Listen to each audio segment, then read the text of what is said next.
What's poppin', T Squad? It's me, Keisha, and I'm here with this week's All Tea, All Shade, Real Housewives of Beverly Hills, Season 13, Episode 4 review. Sorry I'm getting this video up late. I had a very, very busy week.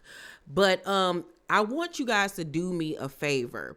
So the Zeus Network put up a post yesterday about the fact that they're going into scripted television, which means, actual dramas and sitcoms and things of that nature.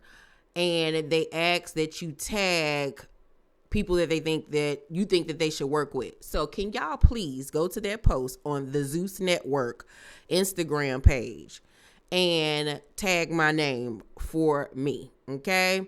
We're trying to get my books and things on TV, okay? I got the movie, I got the books, I got Audibles, but I need that TV show, that hit TV show. So could y'all please go over to the Zeus Network Instagram page and tag my name, like flood their Instagram posts with at Keisha Irvin, at Keisha Irvin, KeishaErvin.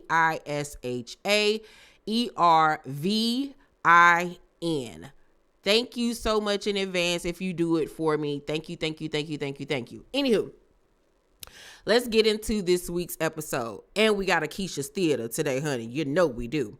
So Mauricio tells PK when they went out to dinner that he and Kyle are having a rough year, and PK says that him and Dorit are going through a rough patch too as well. So they're both kind of going through the same thing, and they both tell that to their wives when they talk to them on the phone because the girls are still in Vegas. So Garcelle and Sutton take a gondola ride together and try talking about why she doesn't trust the girls with any information regarding her son based off what happened last season. And it was so funny because first of all, it's Sutton and Garcelle taking a gondola ride together. And what was crazy is last year when I went to Vegas for the first time, me and Sharita was going to do a gondola ride and we never got the chance to. But it was the fact that every time she tried to talk, the man that was doing the gondola ride kept on singing over her. Yo, that was funny as I don't know what. So then Kyle and Dorit have a one-on-one lunch together. And she says since she's sober, she doesn't want to go with Mauricio to his business events where he and, others will be drinking and all of this. And I just want to know, what was the revelation that she didn't want to drink anymore? Like the real reason, because, she said that it was because she didn't like the way she looked last season with the incident with Sutton when she was aggressively grabbing on her at Garcelle's party. I was like, girl, you have had so many instances where you've been drinking that you didn't act your best and it never stopped you. Just say you with this new woman that probably don't drink or can't drink because she probably, 9 times out of 10 probably had an alcohol problem or she lives a clean, sober life, period. Girl, this wasn't nothing that had to do with this raggedy show. Stop, Kyle. So Kyle even goes on to tell Dorit that she expected more from Mauricio with everything that happened between her and Kathy last year. And I'm like, well, what did you really want of him to do? Y'all sisters, y'all been fighting forever, ever since he's been in the picture. What you want him to go beat up Kathy? Him and Kathy and her husband Rick, yeah, they forgiven, but they ain't forgotten. So it's only but so much the man can do. Now, I don't know if he just wasn't really there to emotionally support you the way you wanted to. Maybe that's the case, but I think that it's way more than that. It's way more than that. And I wish that she would just be honest with what's really going on between them two. So Kyle cries and says in her confessional that she's not happy and that he's focused on work. So they both are just in a real rough patch right about now. I'm going to fix my camera. There we go. That's a little better. So they going through a lot right about now. So Kyle in her confessional was like, I don't want to wake up a few years from now wondering who are you and what are we going to talk about? Talking about who are you as a person, and I'm in this marriage and we sitting here looking at each other not even knowing each other anymore and not knowing what to say to each other. And I was like, well, ain't that what that psychic lady said season 1? Y'all wasn't gonna have nothing in common anymore once the kids was gone.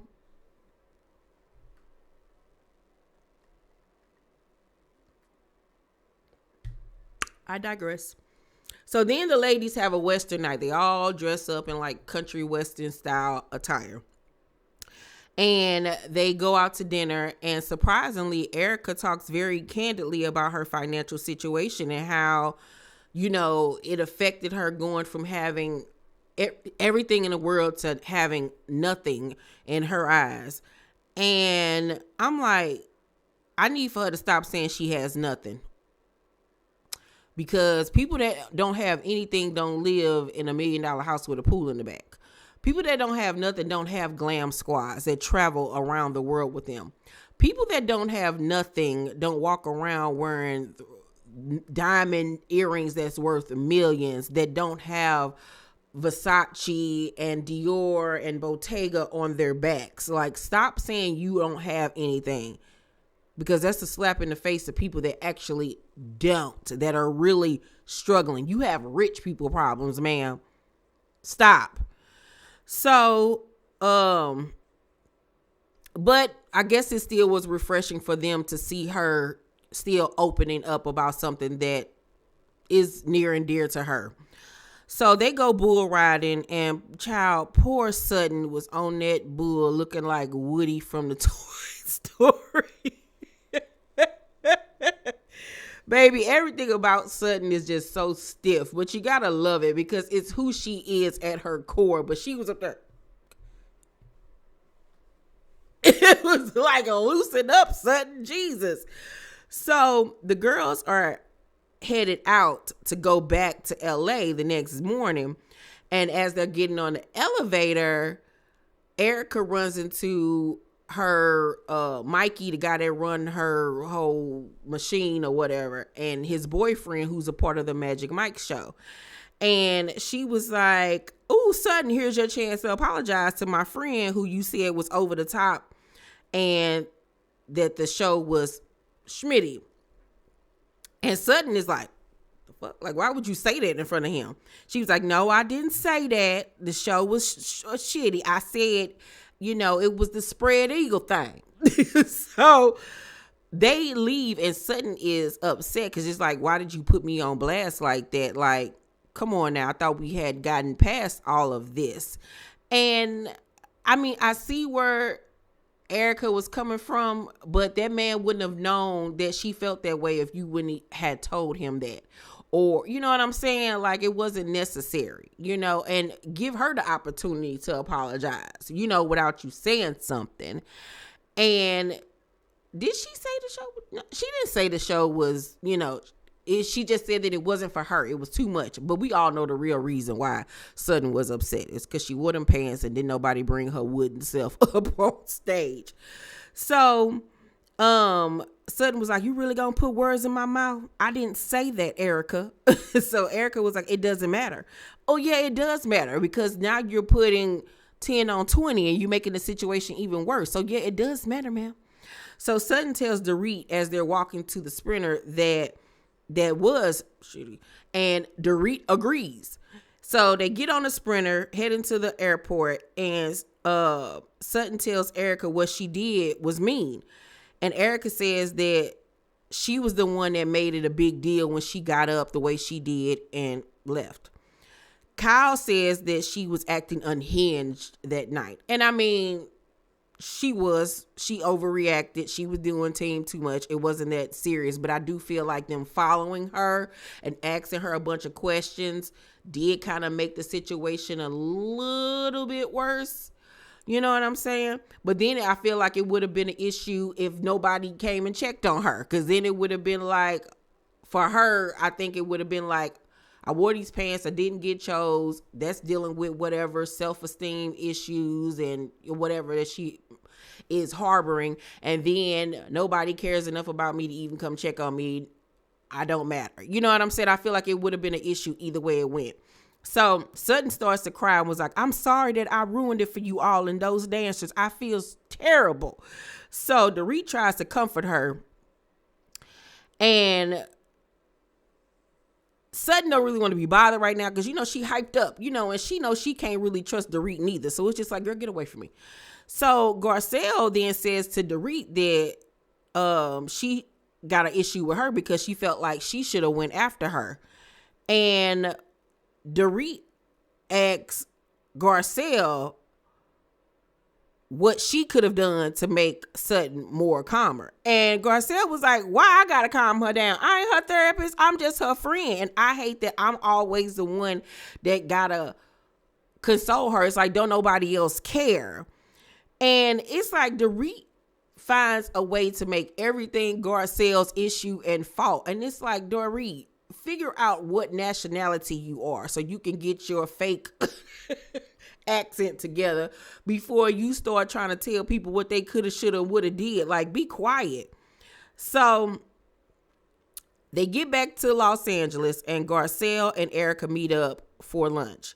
And this was different. Much different from when they first met up for lunch, Garcelle's first season. And Garcelle is so kind. I mean, not Garcelle. Erika is so kind and warm and open. And it's like, oh, haven't the tides changed ever since your BFF left the show, got fired from the show? And that's why I don't feel like any of this is genuine when it comes from Erika, because you wouldn't have this same energy if Lisa was still here. You wouldn't. So I feel like it's fake. So,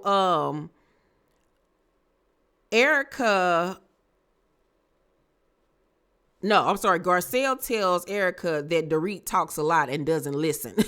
And Erika was like, I've learned to speak Dorit and you'll get there yourself. Because Dorit is a very me type person. Like, she doesn't really think about the next person's feelings for real. And so Garcelle was like, yeah, because if we can sit across from each other, then basically anything can happen.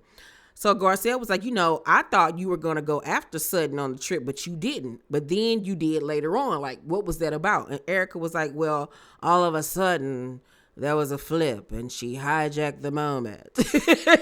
And Garcelle thinks in her confessional at this point that maybe she needs to allow Sutton to fight her own battles sometimes. And I agree. She does. I mean, it's great to have her back. You've gone up and beyond as a friend. But you got to you have to let Sutton handle her own business at times. You know what I'm saying? I feel like at this point, she should only get involved if it's like something like crazy dire. You know what I'm saying? But I still love their friendship. I love that they're besties and everything. But yeah, I agree with Garcelle to an extent. But I hope Garcelle still ain't thinking that Erika and these other heifers is genuine, because I don't buy it. Not one bit. So Kyle visits Sutton at her home to talk about what happened, child. And right off the bat, Sutton seems off. She seems irritated and annoyed. I don't know if something happened that day, but she just seemed like she was already annoyed and wasn't in the mood. So y'all know what time it is. It's time for Keisha's Theater, baby. All right, y'all ready? So we start off with Kyle. How are you feeling after Vegas? It wasn't my favorite departure. Erika specifically intentionally embarrassed me. Cue elevator.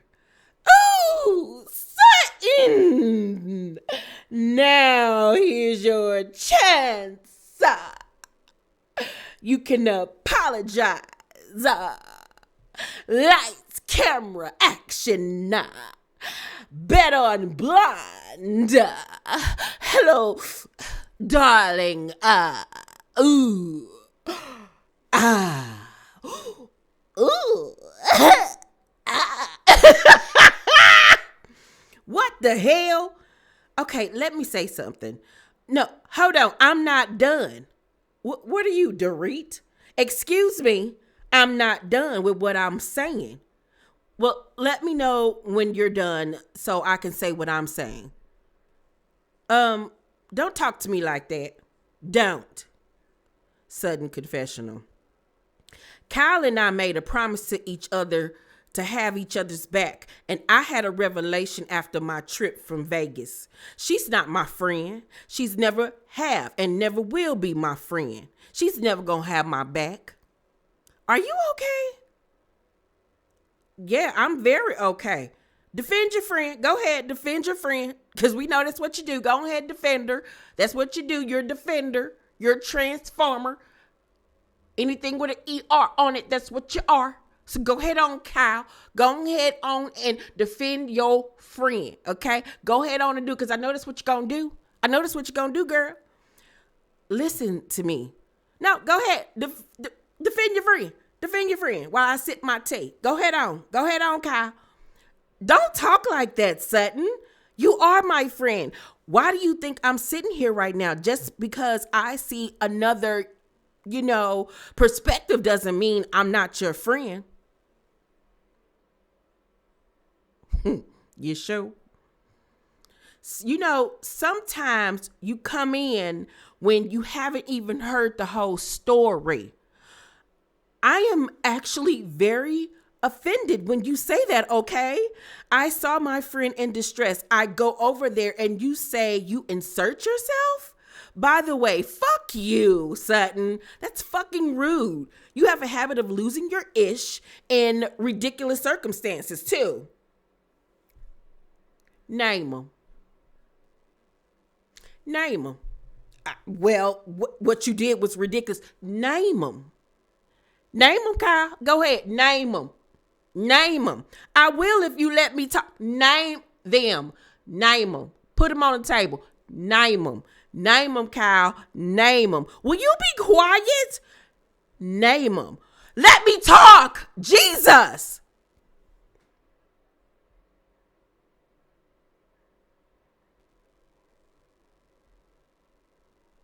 Name them. Name them. I don't know if you're okay, actually. Name them. You can't, can you? Name them. Are you okay? Name them, Kyle. Name them. Stop doing that. You're being incredibly rude. How am I being rude? Well, if you don't see that, I don't understand the word rude. What is that? A noun or a pronoun or a verb? What is that, Kyle? What is rude? You want me to get a dictionary? I'm asking you to name them. Then be quiet, and I will, please. When you didn't have a gift at Lisa Rinna's house, your ugly effing pants. You lost your ish there. You lost your ish in Lake Tahoe. You lost your ish at the show. You did not seem okay in Vegas. And you don't seem okay right now, frankly.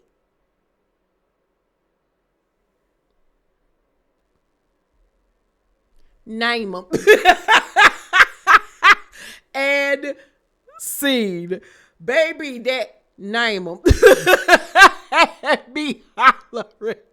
Baby, when Kyle yelled at her and told her to be quiet, and it was that little pause of silence, and Sutton just looked at her and then said, name them. Yo, Sutton was on one for real. Yo, that was funny. What I think happened in this moment was Sutton was already irritated by whatever was going on in her personal life. Kyle come over to have this talk. And like she said, she's finally coming to not even the realization, because I think she knew it, but I think that she's finally accepting the fact that Kyle don't have her back. She's low on her list of priorities as a friend. And she's low on the totem pole, the pecking order, the pecking list of this friend group when it comes to Kyle. Dorit and Erika will always surpass her, along with Teddy and when Lisa Rinna was, a close companion. And I think that's a hard pill for Sutton to swallow, but one that she most definitely needed to gulp down, honey. But I think that it was just years of built up irritation and hurt and disappointment when it comes to Kyle and her always picking at her and telling her what's wrong about her or what she did wrong or what she said wrong, but she doesn't do the same to her so-called other friends. And that's why I think she was coming at Kyle the way that she was. And to be honest with you, I don't honestly care because Kyle deserves it. She has been a friend to Sutton ever since Sutton has been on the show. You know, she's poked, she's prodded, you know, she's went against her, she started stuff between her and other cast members, you know, yelling at her, tugging on her, being aggressive. Like, there's so many things that she's done to Sutton throughout the years, and I think that Sutton is just over it and her. But I'm happy that she's finally come to this realization that, yeah, Kyle ain't the one nor the two, child. No, but that name him will go down in history for me, honey. That tickled my fancy. So yeah, I'm gonna give this week's episode of Real Housewives of Beverly Hills, I'm gonna give it an A- just for that name him. So far, Sutton has been carrying this season thus far. You know what I'm saying? I'm waiting on Anne Marie to make her debut so we can get the ball rolling there. But yeah, y'all let me know what y'all thought about the episode down below in the comment section. Make sure to thumbs up this video, like and subscribe, and hit that notification bell button. And please head over to the Zeus Network Instagram page and tag them on the post where they put up Zeus Scripted, and please tag them in my name at Keisha, Keisha, Ervin, Ervin. Please and thank you. I'll see you guys on the next video. Bye.